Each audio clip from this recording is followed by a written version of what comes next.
Hello viewers, welcome you all on our channel BU guider. तो हमारा course चल रहा था ई कॉमर्स एंड ERP का, जिसमें हम लोग मॉड्यूल 1 और मॉड्यूल 2 ऑलरेडी डिस्कस कर चुके हैं। आज के इस वीडियो में हम लोग डिस्कस करने वाले हैं मॉड्यूल 3। ठीक है, यदि आपने पहले 2 मॉड्यूल का वीडियो नहीं देखा है तो इस प्लेलिस्ट में जाकर के आप उसको पहले देख लें, उसके बाद मॉड्यूल 3 को स्टार्ट करें। ठीक है, तो मॉड्यूल 3 हम अब स्टार्ट करते हैं। और वीडियो में आगे बढ़ने से पहले आपको कुछ बेसिक बातें बता दो वीडियो के रिगार्डिंग। पहला बात यह है सबसे इम्पोर्टेंट कि मैं जो भी डिस्कस कर रहा हूँ इसका नोट्स आपको हमारे टेलीग्राम ग्रुप में मिल जाएगा, और उस टेलीग्राम का लिंक आपको हमारे वीडियो के डिस्क्रिप्शन बॉक्स में मिल जाएगा। ठीक है, तो चलिए अब वीडियो को शुरू करते हैं। तो हमारा आज का टॉपिक है मॉड्यूल 3 में। मॉड्यूल 3 का सिलेबस आप यहाँ पे अपने स्क्रीन के सामने देख सकते हो। ठीक है, पहले हमको पढ़ना है e payment, digital e payment requirement. ठीक है, ये सारा टॉपिक है।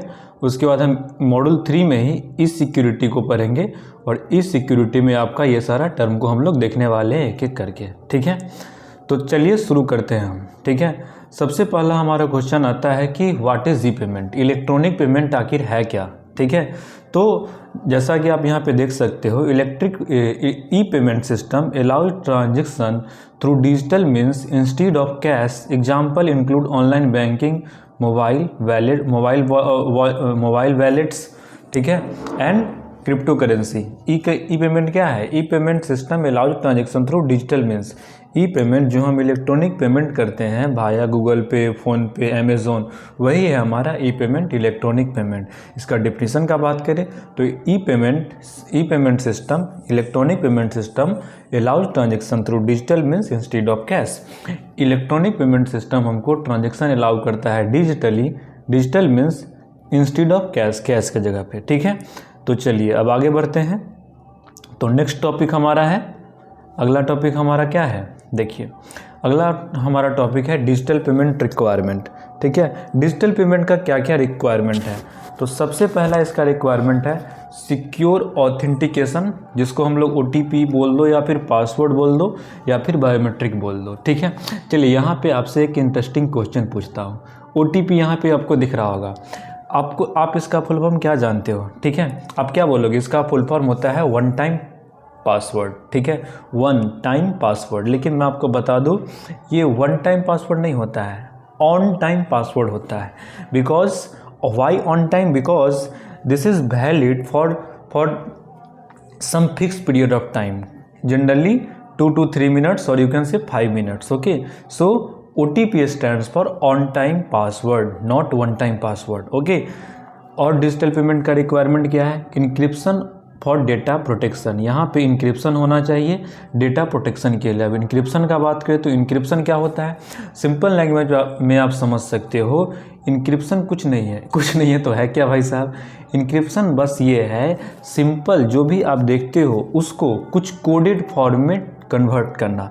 जैसे यहाँ पे देख रहे हो यूज़र फ्रेंडली इंटरफेस, ये सिंपल सेंटेंस लिखा हुआ, इसको हम कुछ कोड में कन्वर्ट कर दिए तो वो हमारा उस प्रोसेस को क्या बोलते हैं? इंक्रिप्शन बोलते हैं। ठीक है, नेक्स्ट हमारा है types of e payment system. E payment system का क्या क्या टाइप होता है? ठीक है, तो ई पेमेंट सिस्टम का टाइप आप देख सकते हो। ई पेमेंट सिस्टम क्या क्या हो सकता है?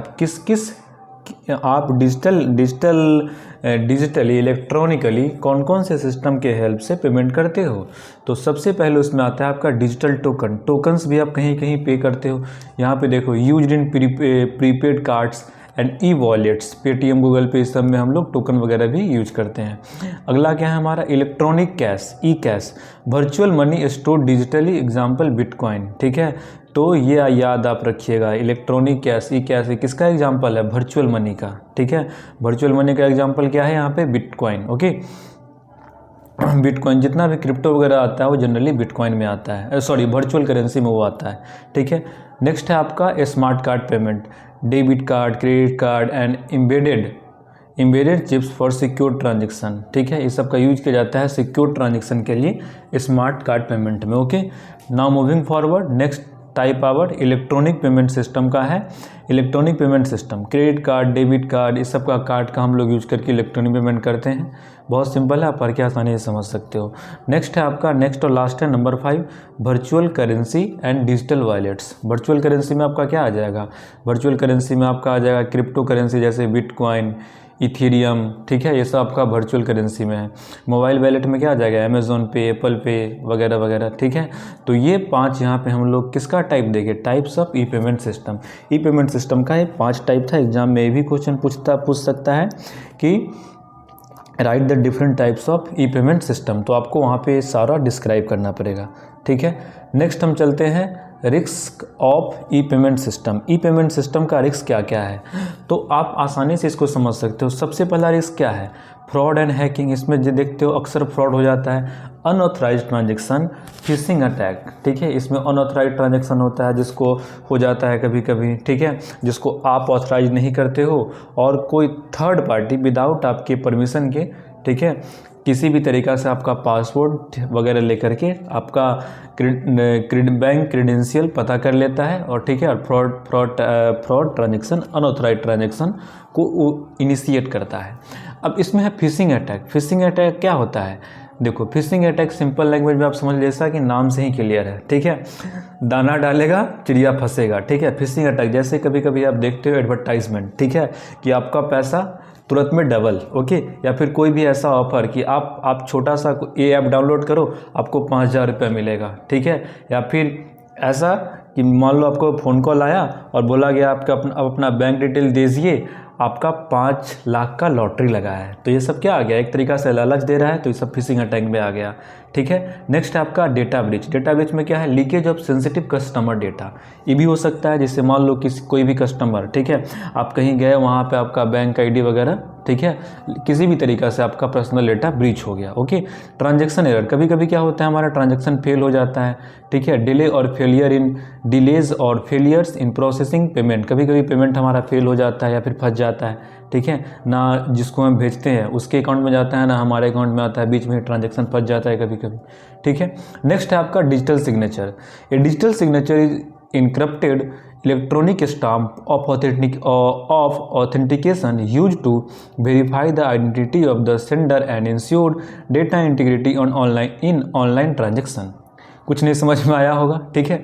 देखिए डिजिटल सिग्नेचर को आप सिंपल लैंग्वेज में समझ सकते हो, ये काइंड ऑफ कोड है, ठीक है, ये काइंड ऑफ कोड है जो कि डिजिटली, जिसका हम लोग यूज करते हैं डिजिटली किसी पर्सन के आइडेंटिटी को वेरीफाई करने में। फॉर एग्जांपल इवन जो आपका फ़ोन का सिक्योरिटी पिन है वो भी एक डिजिटल सिग्नेचर है, ठीक है। आपके व्हाट्सएप का जो पिन है, सिक्योरिटी कोड है, पैटर्न है, वो भी एक डिजिटल सिग्नेचर है, ठीक है। आपका ईमेल का पासवर्ड जो आपने लगा रखा है वो भी एक डिजिटल सिग्नेचर है, ठीक है। समझ गए होंगे डिजिटल सिग्नेचर क्या है, जिसका डिफिनेशन आपको यहाँ पे दिख रहा है। डिजिटल सिग्नेचर क्या है, इनक्रिप्टेड इलेक्ट्रॉनिक स्टाम्प। इनक्रिप्टेड मतलब क्या, वो किसी सम कोड में कन्वर्टेड होगा। Electronic stamp of authentication use to verify the identity of sender and ensure data integrity. ये कोई मैसेज आप ही भेज रहे हो, ये इंश्योर करने के लिए डेटा यहाँ पे डिजिटल सिग्नेचर का इस्तेमाल किया जाता है, ठीक है। जैसे कोई डॉक्यूमेंट पे हम साइन कर रहे हैं या फिर हम किसी को भेज रहे हैं, तो वो डॉक्यूमेंट हम ही भेज रहे हैं या फिर कोई और भेज रहा है, उस चीज़ को वेरीफाई करने के लिए यहाँ पे यूज किया जाता है digital signature. And ensure data integrity in online transaction. Data integrity क्या होता है, data integrity means data should not be modified और changed by some unauthorised parties, ठीक है। डेटा इंटीग्रिटी का यही मतलब है कि कोई थर्ड पार्टी, ठीक है, जो कि अनऑथराइज्ड नहीं है, वो डेटा में कोई तरीका का अपडेशन चेंज नहीं करे, ठीक है। नेक्स्ट है आपका how digital signature work. Digital signature कैसे वर्क करता है, ये आपके काम का नहीं है, मैंने ऐसे ही ऐड कर दिया है। की जनरेशन, इसमें की जनरेशन होता है। यूनिक पेयर ऑफ क्रिप्टोग्राफिक के इसमें की 2 टाइप का होता है। आप ये आप पढ़ोगे क्रिप्टोग्राफिक में, ठीक है। साइबर सिक्योरिटी एंड क्रिप्टोग्राफी में पढ़ोगे कि 2 तरीका का होता है, पब्लिक की होता है, प्राइवेट की होता है, ठीक है। प्राइवेट की सबका यूनिक होता है और वो शेयर नहीं होता है, ठीक है।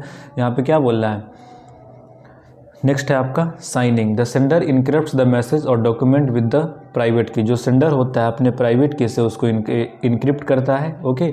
और वेरिफिकेशन के लिए जो रिसीवर होता है डिक्रिप्ट करता है उस मैसेज को, जो यूजिंग सेंडर्स पब्लिक की। सेंडर के पब्लिक की को यूज करके जो रिसीवर होता है उस मैसेज को डिक्रिप्ट करता है। इनक्रिप्शन क्या हुआ, किसी भी सिंपल मैसेज को सम कोड में कन्वर्ट करना इनक्रिप्शन हुआ, और उस कोड को वापस सिंपल लैंग्वेज में, सिंपल टेक्स्ट में कन्वर्ट करना आपका डिक्रिप्शन हुआ।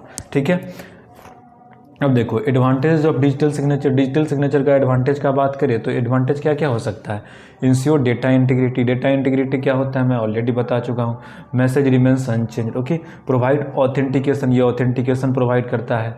वेरीफाई सेंडर्स आइडेंटिटी, सेंडर की आइडेंटिटी को वेरीफाई करता है।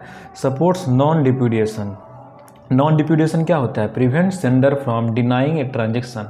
मान लो कोई ट्रांजेक्शन आप किए, ठीक है, कोई काम आप किए, अब इन फ्यूचर आप डिनाई नहीं कर दो कि हाँ मैंने ये काम नहीं किया, ये ट्रांजेक्शन मेरे द्वारा नहीं किया गया है, किसी और के द्वारा किया गया है। ठीक है, तो उस केस में जो डिजिटल सिग्नेचर होता है वेरीफाई करता है कि ना भैया ये काम आप ही किए थे, आपकी जगह पे कोई और नहीं किया था। ठीक है, चलिए नेक्स्ट है आपका uses of digital signature. Digital signature का क्या क्या यूज है। Securing e commerce transaction, e commerce transaction को सिक्योर करने में। साइनिंग लीगल डॉक्यूमेंट डिजिटली, ठीक है, ऑनलाइन बैंकिंग में, गवर्नमेंट एंड कॉर्पोरेट कम्युनिकेशन में, इस सब में आपका डिजिटल सिग्नेचर का यूज किया जाता है। ठीक है, चलिए हम आगे बढ़ते हैं अपने नेक्स्ट टॉपिक पे, जो कि हमारा है ई सिक्योरिटी, इलेक्ट्रॉनिक सिक्योरिटी। ठीक है, तो देखो व्हाट इज ई सिक्योरिटी और electronic security. As you can see over here, e-security involves protecting online transaction and sensitive data from cyber threats. e-security क्या है, प्रोटेक्टिंग ऑनलाइन ट्रांजेक्शन और साइबर से electronic security बोल लो या फिर ई-सिक्योरिटी बोल लो, वो सिंपली इस बात से डील करता है कि इसमें क्या इन्वॉल्व होता है, protecting online transaction and sensitive data from cyber attack. Cyber attack से, ठीक है, ट्रांजेक्शन और जो भी हमारा सेंसिटिव डेटा है उसको प्रोटेक्ट करना ही हमारा कहलाता है ई सिक्योरिटी या फिर electronic security. E security involves protecting online transaction and sensitive data from cyber threats.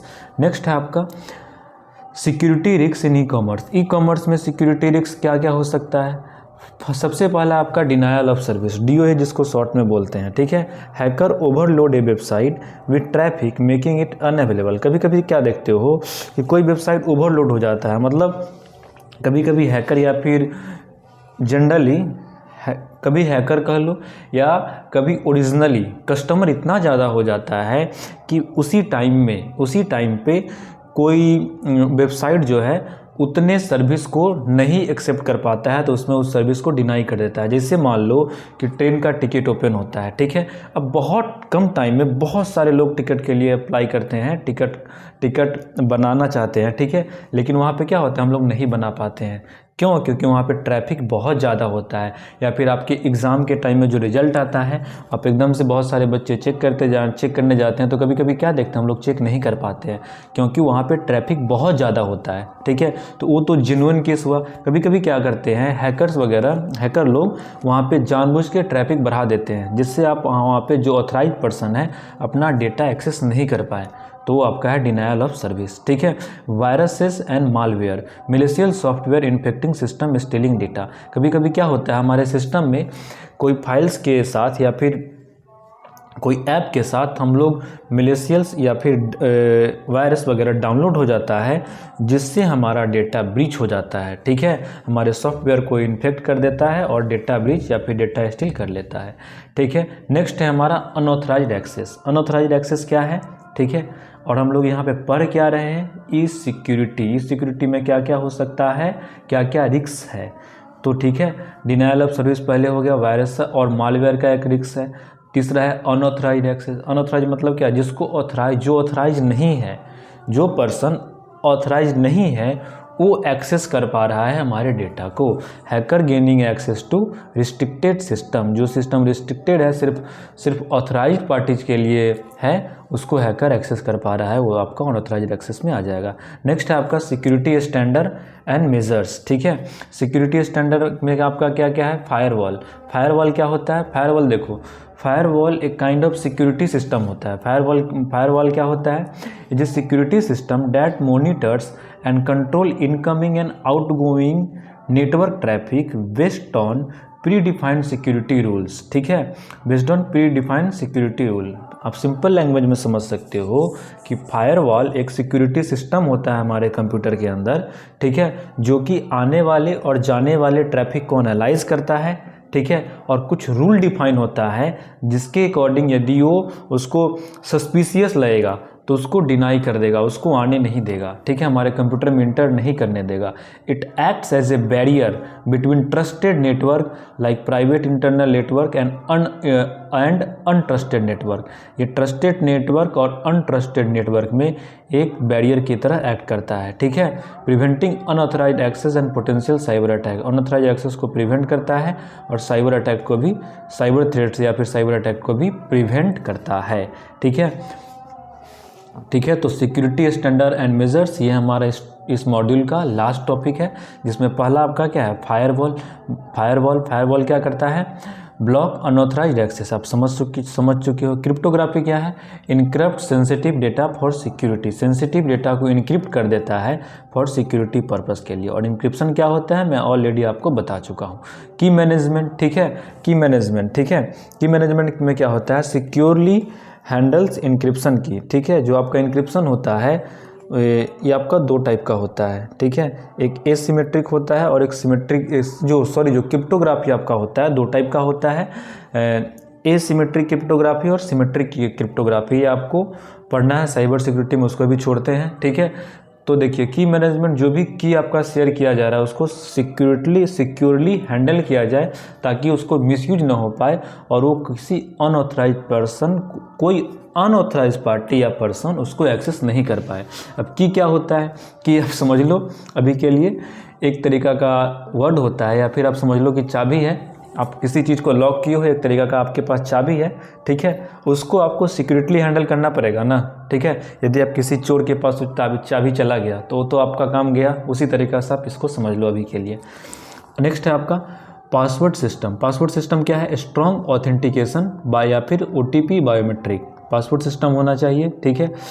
ये सब मेजर है, सिक्योरिटी स्टैंडर्ड एंड मेजर्स है किसका, आपका सिक्योरिटी स्टैंडर्ड एंड मेजर्स है किसका, ई कॉमर्स का, ई सिक्योरिटी का सिक्योरिटी मेजर्स है, ठीक है। इलेक्ट्रॉनिक सिक्योरिटी का यहाँ पे सिक्योरिटी मेजर्स है, क्या क्या होना चाहिए, फायरवॉल होना चाहिए, cryptography, key management, password system, digital certificate and signature. Digital signature हम लोग ऑलरेडी देख चुके हैं, use to verify authentication and encrypt communication, okay. जो कम्युनिकेशन इनक्रिप्ट है उसको डिक्रिप्ट करने के लिए पहले आपका आइडेंटिफिकेशन वेरीफाई किया जाएगा, ठीक है। तो यहाँ हमारा मॉड्यूल 3 का एंड होता है। अब लास्ट में हम लोग समरी देख लेते हैं कि इस मॉड्यूल 3 में हम लोग आखिर पढ़े क्या क्या। तो सबसे पहले हम लोग बात किए ई पेमेंट सिस्टम का। ई पेमेंट क्या होता है, ई पेमेंट या फिर electronic payment system enable online transaction through digital means, digital means के हेल्प से ऑनलाइन ट्रांजेक्शन, ठीक है, ऑनलाइन ट्रांजेक्शन इनेबल करता है। Types of e payment system में हम लोग पढ़े क्या चीज़, सबसे पहले पढ़े digital token, e cash, smart card, net banking.